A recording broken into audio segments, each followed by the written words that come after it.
अस्सलाम वालेकुम वरहमतुल्लाहि वबरकातुहू। मैं अभी हमारे क़ायद जनाब बैरिस्टर असदुद्दीन अवैसी साहब के साथ गाड़ी में आ रहा था और उनको ये बता रहा था कि असद भाई देखिए कि एक वो वक्त था कि मुंबई में जलसे नहीं लिए जा सकते हैं, तुम इस इलाके में नहीं आ सकते हैं, यहां पर पुलिस वाले परमिशन नहीं देते हैं, कहीं पर पुलिस परमिशन देकर कैंसिल कर देती है। और आज अल्हम्दुलिल्लाह ये वक्त आ गया है कि मुंबई के हर चौराहे के ऊपर, हर खंबे के ऊपर, हर दीवार के ऊपर मेरे क़ायद बैरिस्टर असदुद्दीन अवैसी साहब की तस्वीर नजर आ रही है।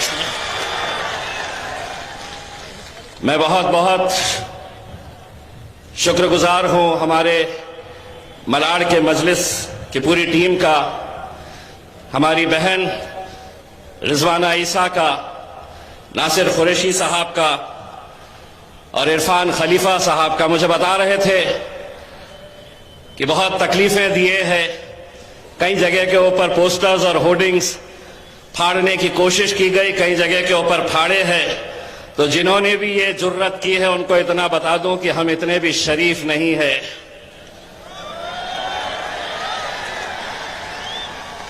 या यूं समझ लीजिएगा हम जरा से शरीफ क्या हो गए तो तुम पोस्टर फाड़ने निकल गए। अल्हम्दुलिल्लाह आज बैरिस्टर असदुद्दीन अवैसी साहब आए हैं। हमारा तो प्लान ये था कि अकबर अवैसी साहब भी साथ में आएंगे, लेकिन आपको मालूम है कि अकबर अवैसी साहब की तबीयत नासाज होने की वजह से वो आ नहीं सके हैं। मुझे ये भी बताया गया है कि यहां पर यह बात चलाई जाती थी कि अवैसी भाई कहीं पर भी आ जाएंगे कि लेकिन मलाड के अंदर नहीं आएंगे, हम उन्हें आने नहीं देंगे। उन तमाम लोगों को जो ये ख्याली पुलाव बना रहे थे, अगर देखना है तो देख लो। तुम जो सोचते थे, अल्हम्दुलिल्लाह तुम्हारे सामने 6 फुट 4 इंच के असदुद्दीन अवैसी साहब यहां पर आ गए हैं, बैठ गए हैं और अभी सिर्फ दस्तक देने के लिए आए हैं। आगे गुर्रा के जाएंगे। वो जमात नहीं है हम कि जो गुलामों की तरह काम करती है। मजलिस इत्तेहादुल मुस्लिमीन अगर आज पूरे मुल्क के अंदर फैली है, अगर आप इतनी मोहब्बत के साथ बैरिस्टर असदुद्दीन अवैसी साहब से मोहब्बत करते हैं तो वो इसलिए कि पूरे मुल्क के अंदर सिर्फ एक शख्स है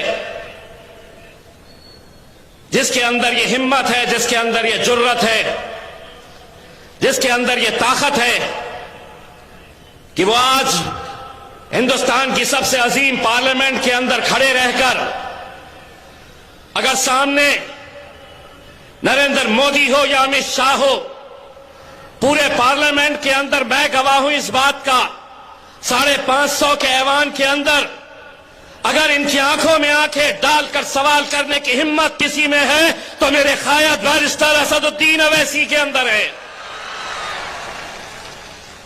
बाकी तो पूरे लल्लू पंजू है भाई। और ये जो है ना, इनकी अम्मा ने बोली बैठो तो पूरे बैठ जाते हैं, खड़े रहो तो खड़े हो जाते हैं। मुझे एक बात यहां पर बताई गई है कि मालवनी इलाके के अंदर बहुत सारी गरीब बस्तियां हैं, लेकिन मालवनी की पहचान किस बात के लिए हो रही है? तो नशे के कारोबार के लिए हो रही है। मैं मालवनी की पुलिस को यह बताना चाहता हूं, अगले कुछ दिनों का हम वक्त दे रहे, अगर ये कारोबार आपने बंद नहीं करवाए तो इम्तियाज जलील खुद आएगा यहां पर मालवनी में ये नशे का कारोबार बंद करने के लिए। मैं मालवनी पुलिस के तमाम वरिष्ठ अधिकारियों को यह कह रहा हूं कि हम अपनी आंखों के सामने हमारी नौजवान नस्ल को बर्बाद होते हुए नहीं देख सकते। और कोई साथ दे ना दे, मेरी माएं और बहनें मेरे साथ पूरी ताकत के साथ खड़े रहेगी। मुझे यकीन है यहां की पुलिस इस बात को संजीदगी से लेगी और यह कारोबार बंद करेगी। अगर नहीं करेगी तो इम्तियाज जलील सड़क के ऊपर उतरेगा और यहां पर एक भव्य मोर्चा निकालेगा, पुलिस के खिलाफ निकालेगा कि तुम नहीं बंद कर रहे। और अगर तुम कह दो कि हम नहीं बंद कर सकते तो हम में इतनी ताकत है कि हम भी जाकर उसे बंद करवा सकते हैं। मेरे भाइयों, ये बहुत ही संजीदा मसला है और उसके ऊपर हम सबको बहुत ही गौर के साथ इस बात को सोचने की जरूरत है। मैं सिर्फ इतना कहना चाहूंगा कि आज जो हालात है मुल्क के, उसे देखते हुए आने वाला वक्त कैसा है, उसे देखते हुए समझते हुए हम सब की जिम्मेदारी है कि हम अपनी जमात को मजबूत करें, बैरिस्टर असदुद्दीन अवैसी साहब को मजबूत करें।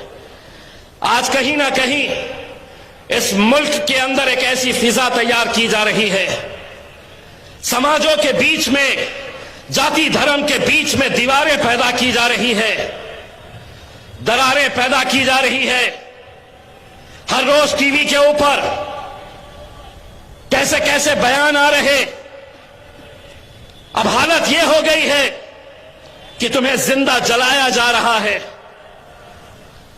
जिंदा नौजवानों को जलाया जा रहा है। लेकिन इतना होने के बावजूद भी कोई बोलने के लिए तैयार नहीं है, कोई लड़ने के लिए तैयार नहीं है। अगर तुम्हारी तरफ से कोई बोल रहा है, तुम्हारी तरफ से कोई लड़ रहा है, तो तुम जानते हैं कि वो सिर्फ बैरिस्टर असदुद्दीन अवैसी साहब है। लेकिन नहीं, मैं तो सेक्युलर हूं, मैं तो जाऊंगा, इसके साथ जाऊंगा। मेरा मालिक कौन? तो मेरा आका शरद पवार है। मेरा नेता कौन है? तो राहुल गांधी है। क्यों नहीं बोल रहे हैं? अगर वो तुम्हारे नेता है तो क्यों नहीं बोल रहे हैं? आज इस मुल्क के अंदर जो फिजा चल रही है, एक ऐसी फिजा है कि इस मुल्क के अंदर हिंदुओं को लगता है कि हिंदू खतरे में है। इस मुल्क के अंदर मुसलमानों को लगता है कि मुसलमान खतरे में है। जबकि हकीकत यह है कि धर्म का चश्मा, मजहब का चश्मा उतार कर देखो, मोदी, तेरे राज में तो सारा हिंदुस्तान अब खतरे में है। यह हालत तुमने लाकर कर दी है, छोड़ दी है। मुझे मालूम है कि आपको बैरिस्टर असदुद्दीन अवैसी साहब को सुनना है। पहली मर्तबा असद साहब यहां पर आए हुए हैं, तो मैं ज्यादा नहीं बोलूंगा। असदुद्दीन अवैसी साहब से दरखास्त करूंगा कि वो आए और आपसे मुखातिब हो। बहुत बहुत शुक्रिया। वाखिर दुआ।